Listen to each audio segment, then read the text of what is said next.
Yes, student, we are start our study chapter 2 with 9th class.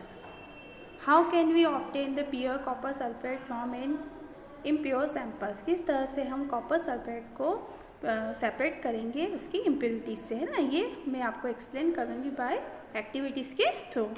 Take some approximately 5 gram impure sample of the copper sulphate in a china dish. सबसे पहले हम china dish में copper sulphate लेंगे, कितने 5 gram जो impure है। Dissolve in a minimum amount of water, उसमें थोड़ा सा वाटर को ऐड करेंगे। फिल्टर द इम्प्योरिटीज आउट, अब उसको हम फिल्टर करेंगे जिससे उसकी इम्प्योरिटीज आउट हो जाएगी। इवेपोरेशन वाटर, अब जो हमें सॉल्यूशन मिला है उस सॉल्यूशन को हम evaporate water from the copper sulphate solution so as get in a saturated solution. अब हमें उसको हीट देंगे, वो जो सॉल्यूशन हमें गेन हुआ है वो सॉल्यूशन है सैचुरेटेड सॉल्यूशन। अब उसको हम क्या करेंगे, हीट देंगे, मतलब वो इवेपोरेट हो रहा है। अब उसके बाद आफ्टर डेट हम क्या करेंगे, cover the solution with filter paper.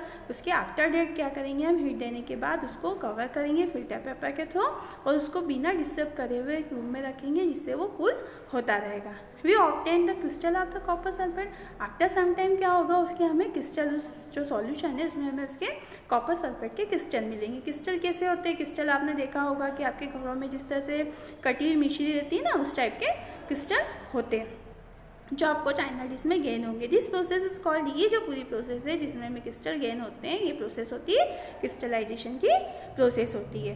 Now answer, अब हमें आंसर देना है। व्हाट डू यू ऑब्जर्व, जो एक्टिविटीज़ में आपने क्या ऑब्जर्व किया, हमने ये ऑब्जर्व किया कि चाइना डिश में क्या है, चाइना डिश में हमें क्या गेन हुए, क्रिस्टल गेन हुए।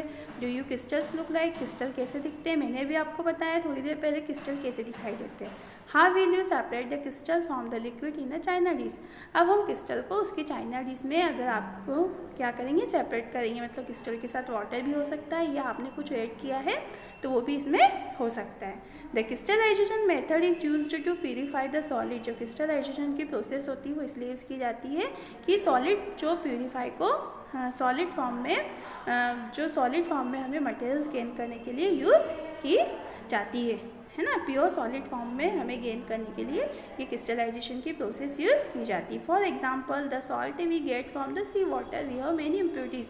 यहाँ तक कि ये जो प्रोसेस यूज़ की जाती है सॉल्ट को सी वाटर से गेन करने के लिए भी यूज़ की जाती है, क्योंकि इसमें जो इम्प्योरिटीज़ होती है वो मैनी इम्प्योरिटीज़ प्रेजेंट होती है। To remove this impurities the process of the crystallization, जो ये रिमूव करने की, जो इम्प्योरिटीज़ को रिमूव करने की प्रोसेस होती है वो क्रिस्टलाइजेशन की प्रोसेस होती है। Crystallization is a process that separate the pure solid from the crystals from solution. मतलब क्रिस्टलाइजेशन की जो प्रोसेस होती है वो सेपरेट करने के लिए होती है प्योर सॉलिड फॉर्म में, क्रिस्टल को प्योर सॉलिड फॉर्म में गेन करने की प्रोसेस होती है। Crystallization technique is better than the simple evaporation technique. जो क्रिस्टलाइजेशन की प्रोसेस होती है वो इवेपोरेशन की प्रोसेस से क्या होती है, जो होती है बेनिफिशियल होती है।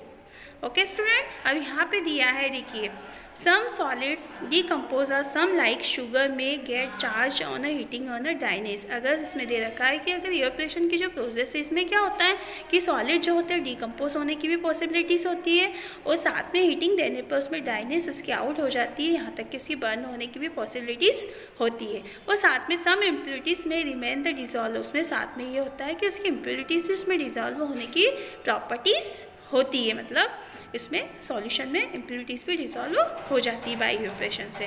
और यहाँ पे जो है क्रिस्टलाइजेशन की प्रोसेस है उसकी एप्लीकेशन दिए गिवन है, ये एप्लीकेशन हमें हमेशा याद रखना है कि purification of salt that we get the sea water. Purification of salt मतलब सॉल्ट हमें किस तरह से सी वाटर से, प्यूरिफाई सॉल्ट जो होता है हमें सी वाटर से गेट होता है। Separation of crystal of alum, alum जो होता है फिटकड़ी को भी हम प्योर जो होते हैं, प्योर से प्योर सैंपल भी हमें क्रिस्टलाइजेशन की प्रोसेस से गेट होते हैं। Thus by choosing the one about the method, हम कौन सी भी एक मेथड को यूज़ कर सकते हैं। According to the nature of the components mixture we get the pure substance with the advancement technologies many more method of separation technique have been devise. Student, choosing the one up about the method, इतनी सारी method है, इतनी सारी techniques है, तो किस तरह से हम कंपोनेंट को उसका मिक्सचर से क्या करेंगे, हम सेपरेट करेंगे, उसके लिए बहुत सारी मैनी टेक्निक्स से यूज़ की गई है।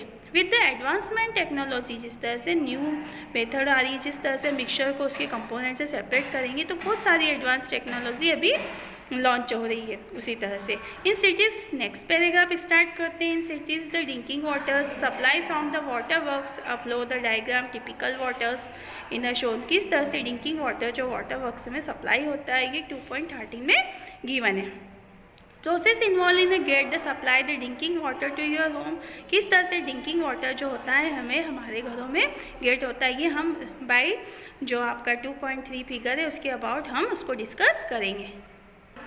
यस स्टूडेंट, अब हम डिस्कस करेंगे कि किस तरह से हमें प्यूरीफाइड वाटर जो होता है वाटर वर्क से गेन होता है। यहाँ पे देखो ये रिसीवर है, रिसीवर में यहाँ पे वाटर है, यहाँ से वाटर सप्लाई हो रहा है सेडिमेंटेशन टैंक में। सेडिमेंटेशन टैंक होता है, यहाँ पे इम्प्यूरिटीज़ जो होती है वो सेटल डाउन हो जाती है। उसके बाद वाटर सप्लाई हो रहा है लोडिंग टैंक में। लोडिंग टैंक में जो वो सम इम्प्यूरिटीज़ होती है वो भी सेटल डाउन हो जाती है। फिर उसके बाद यहाँ से वाटर सप्लाई होता है, कहाँ पर सप्लाई हो रहा है, फिल्ट्रेशन टैंक में।